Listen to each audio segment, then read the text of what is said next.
என் ஸ்டேட்டஸே வேறன்றார். புரியுதா உங்களுக்கு? மக்கள் மாறுவார்கள், ஊழியர்கள் மாறுவார்கள், மனிதர்கள் மாறுவார்கள், ஆண்டவருடைய வார்த்தை மாறவே மாறாது. ஃபாலோ ஒன்லி ஜீசஸ், அவரை மட்டும் பின்பற்றுங்க.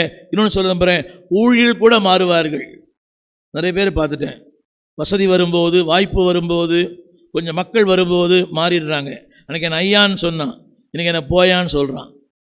புரியல? அது ஒரு ஸ்டேட்டஸ். ஆனால் என்றைக்கே மாறாதவர் கர்த்தர் மட்டுமே. நம்பர் 1 என்ன சொல்லுங்கள்? நம்பர் 1 அந்த வார்த்தையை நான் திரும்ப போடுகிறேன், திரையிலே பாருங்கள். நம்பர் 2 அடுத்த வார்த்தை 10ஆம் வசனத்தினுடைய 8வது வரி. 10ஆம் வசனம் 8வது வரி. யார் படிக்க மாட்டீங்களோ?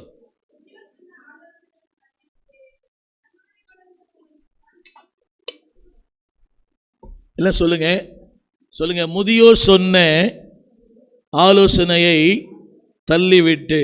9ஆம் வசனம் 9ஆம் வசனம் சாரி 10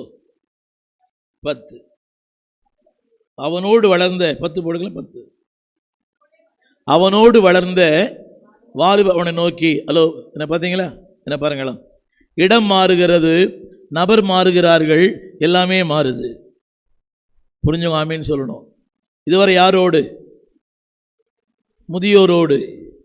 அந்த முதியோர் யாரோடு? தேவ சமூகத்தில் இருக்கிற முதியோரோடு. நல்லா கவனிங்க. இடம் மாறும்போது வாழ்க்கை மாறும். நல்லா கவனிச்சிட்டீங்களா? இடம் மாறும்போது, உறவுகள் மாறும்போது, நபர்கள் மாறும்போது எல்லாமே மாறும். திரும்பத்தில் நான் சொல்கிறேன், நான் வளர்ந்த ஒரு கிறிஸ்தவ பின்னணி அல்ல. கிறிஸ்தவ பின்னணி வளர்க்கப்படலை, வித்தியாசமான பின்னணி வளர்க்கப்பட்டேன்.